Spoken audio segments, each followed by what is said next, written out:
Dan saya tidak juga menemukan dalil yang kuat salat rawatib yang qabla subuh atau yang disebut salat fajar itu diqada setelah subuh. Ada juga pendapat tu, Pak. Misalnya yang tak sempat salat sunat sebelum subuh tadi, mungkin terlambat dia bangun, maka setelah subuh dia qada. Itu tidak saya temukan dalil yang kuat tentang itu. Karena bahasa Nabi salat rak'atain rak'atal fajri, salat itu harus dikerjakan di waktu fajar. Kalau sudah selesai salat subuh, tak ada lagi fajar. Apalagi setelah salat subuh itu berlaku ketentuan hukum dilarang salat sunat. Itu waktu yang dilarang mengerjakan salat sampai terbit matahari, kecuali salat sunat yang ada sebab, misal tahiyatul masjid atau gerhana, karena ada sebab boleh. Lain daripada itu tak boleh lagi. Ya. Cuman andai kata ada hadis begitu, andai kata ada hadis yang menyuruh mengqada salat yang fajar itu menunjukkan betapa kita jangan sampai ketinggalan. Itu motivasi dari Nabi supaya kita serius menjaga waktu itu. Saking pentingnya seakan-akan kita perlu mengqadanya. Tapi mengqada salat sunat itu lemah sekali kalau dipakai dalilnya. Yang wajib saja tidak diqada, apalagi yang sunat. Ada Pak ya? Yang wajib saja tidak diqada, apalagi yang sunat. Mau diqada apa? Maka Bapak Ibu tidak usah mengqada salat kecuali dalam ketentuan-ketentuan yang tadi. Ya, saya tidak menafikan hadis yang mengqada salat itu ada, banyak hadisnya. Cuman qada itu bukan karena sengaja meninggalkan, tapi karena kasus-kasus yang tadi itu. Gitu. Ada pertanyaan dulu Bapak Ibu sampai sini? Ya. Silakan Pak.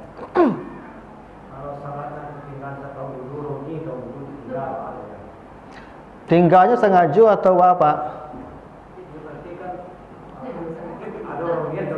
Oh iyalah sengaja nama tu mah.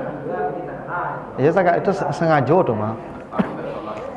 Yang namanya orang Islam pasti paham salat itu wajib selama dia muslim. Kecuali ini baru syahadat, baru kan tu masuk ke rimbo langsung. Jadi urutannya biar ini kayak Nabi tadi sampai 4.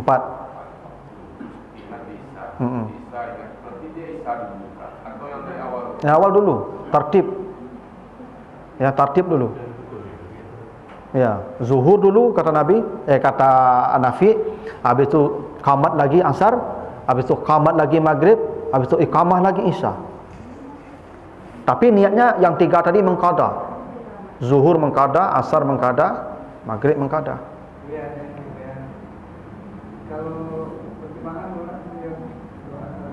Ya mengqada, usalli fardaz zuhri arba'a raka'atin.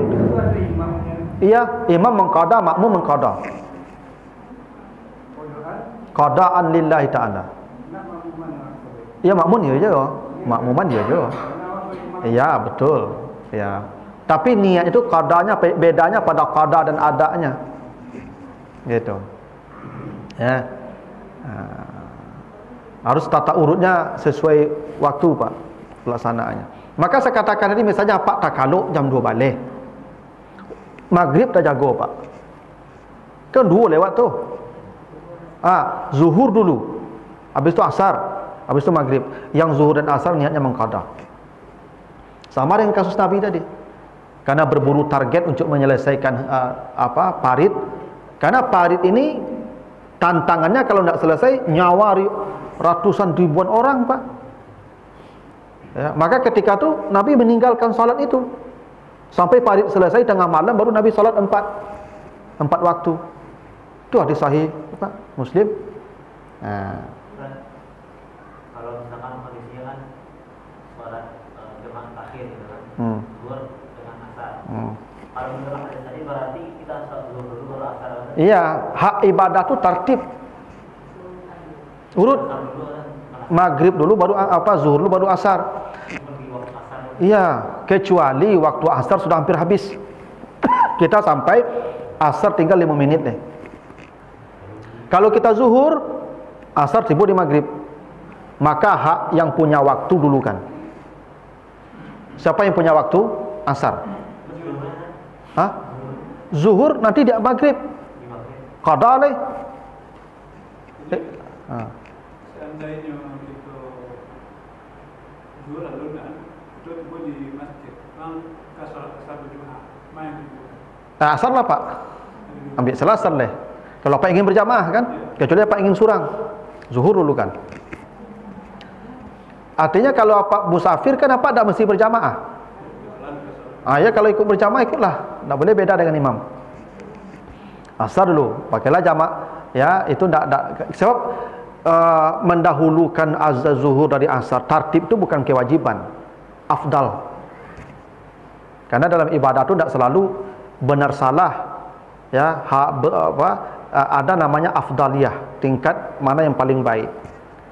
Boleh saja asar dulu, tidak ada masalah. Cuman afdalnya zuhur dulu. Ya, karena hak ibadah itu tertib. Itu berlaku juga kalau para pejabat itu meeting dari jam 2 sampai maghrib besar pagi itu. Kalau memang nyawa manusia taruhannya, ya. Oh, enggak lah. Tapi kok nyawa manusia betul, kalau enggak selesai urusan kau Pak, ribuan mati. Kalau memang begitu, tunda salat tu. Karena dalam agama tu hifzun nafsi, menjaga keselamatan nyawa, muqaddamun min hifziddin, lebih diutamakan daripada menjaga aturan-aturan agama ni. Ya. Itu makanya orang yang sakit itu haramnya puasa itu. Kalau sakit kau kamu bunuhnya di puasa. Puasa kau mati misalnya. Haram puasa tu. Makanya Nabi ya ketika berbuka, ketika penaklukan kota Makkah itu, Nabi berjalan dua sahabat kau lebih kuning bentuknya, dehidrasi sadonya. Berbuka Nabi. Ada sahabat tetap puasa. Kata Nabi, kalian telah bermaksiat, kata Nabi. Puasa kalian jadi maksiat. Kenapa kalian membunuh diri kena ibadah? Jadi makanya menjaga nyawa itu utama. Nah Nabi kasusnya tadi itu tidak kasus sengaja loh Pak, tidak santai-santai loh Pak. Memang sangat luar biasa daruratnya. Sampai ibadah Nabi tunda tuh Pak Ibu.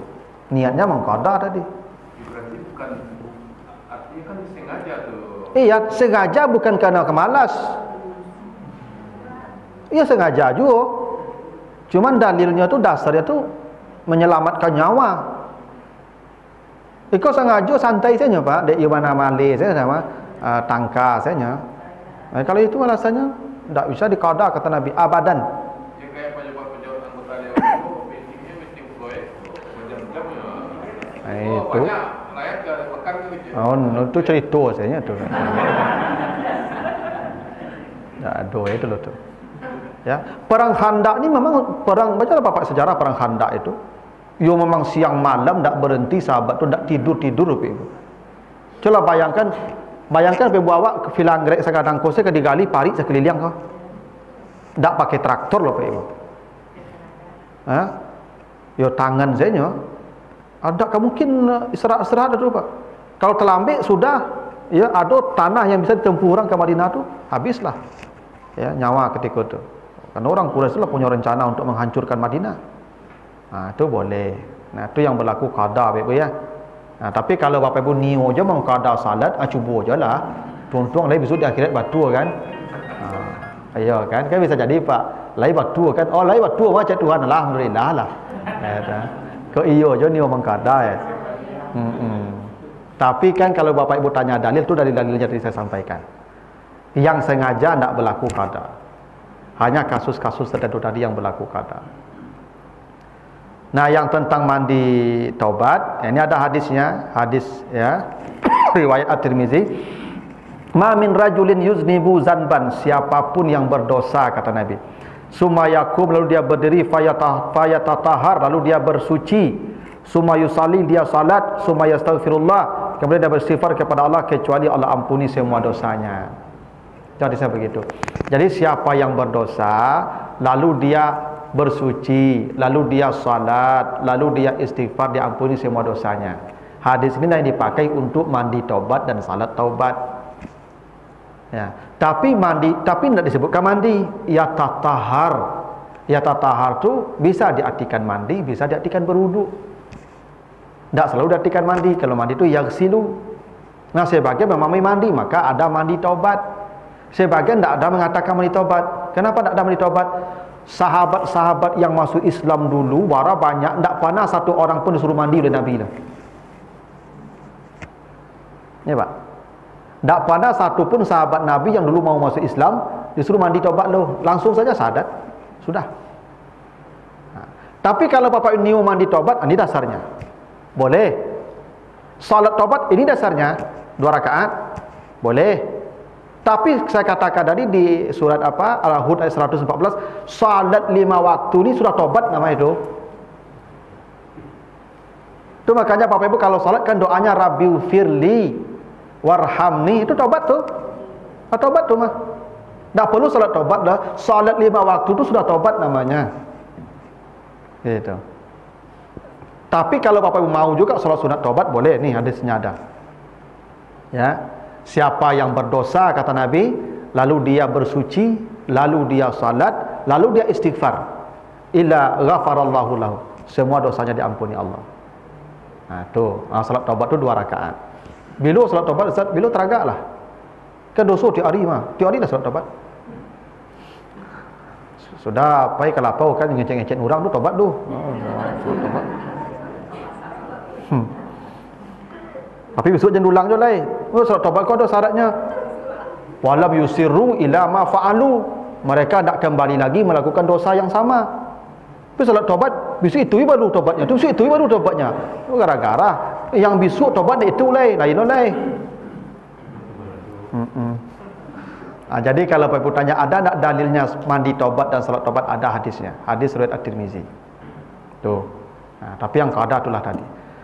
Begitulah Bapak Ibu, mohon maaf kalau yang kurang berkenan tak sampai selesai karena ada yang menunggu juga. Ya, kita tutup dengan doa kafarat. Subhanakallahumma wa bihamdika asyhadu an la ilaha illa anta astaghfiruka wa atubu ilaika. Wassalamualaikum warahmatullahi wabarakatuh.